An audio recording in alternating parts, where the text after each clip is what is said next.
ব্যস্ততম খুলনা সাতক্ষীরা মহাসড়কে হেলে দুলে চলছে ভারী যানবাহন। সড়কটির বিভিন্ন স্থানে গাড়িগুলোর ঢেউ খেলা দৃশ্য।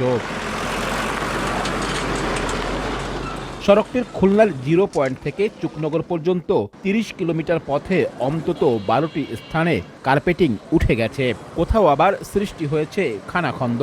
৪ বছর আগে ১৬০ কোটি টাকা ব্যয়ে নির্মিত সড়কটিতে ১ বছরেরও বেশি সময় ধরে এমন বেহাল দশা। গত ১১ মাসে ছোট বড় ৪৫টি দুর্ঘটনায় ৩০ জন নিহত ও শতাধিক আহত হয়েছেন। রাস্তা প্রচুর ভাঙ্গা, দিনত আমাদের এই জন্য সমস্যা হচ্ছে। গাড়ি মানে কোনো ডানি বাই টান দেয়, আমরা তো আসতে পারি না। ১-১.৫ বছরের মতন এই বেহাল অবস্থা। এখানে প্রতিনিয়ত হলো আপনার অ্যাক্সিডেন্ট করে। শুধু এ সড়ক নয়, একই কারণে চলাচল অনুপযোগী হয়ে পড়েছে বিভাগের অন্তত ৫টি মহাসড়ক। চলাচলের জন্য ত্রুটিপূর্ণ স্থানগুলোতে ইটের সোলিং করায় ভোগান্তি আরও বেড়েছে। নষ্ট হয়ে গাড়ি রাস্তার কারণে ভেঙে পড়ে আছে। কোনো ডেলিভারি রুগী চাই এই রাস্তা দিয়ে, তা মনে হয় হাসপাতাল পর্যন্ত পৌঁছাবে না।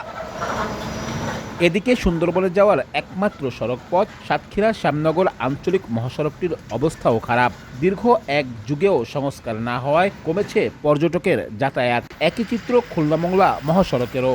অন্তত ১০ কিলোমিটার অংশে ভারী যানবাহন চলাচল করে হেলে দুলে। খুলনা থেকে সাতক্ষীরা পর্যন্ত রাস্তা ভাই প্রচুর খারাপ, গাড়ি মোটে চালানো যায় না। অতি সত্ত্বর এই রাস্তার দিকে একটু খেয়াল করে যাতে এই রাস্তাটা চলার উপযোগ্য হয়। অবশ্য সড়ক বিভাগ বলছে সবগুলো সড়ক সংস্কারে বড় আকারের প্রকল্প হাতে নেওয়া হয়েছে। ওভারলোডিং আমাদের সবচেয়ে বড় একটা প্রবলেম। আমাদের ম্যাক্সিমাম অ্যালাউড লোড হচ্ছে ২২ টন, সেখানে 90% ট্রাকের লোড ছিল 40 টন।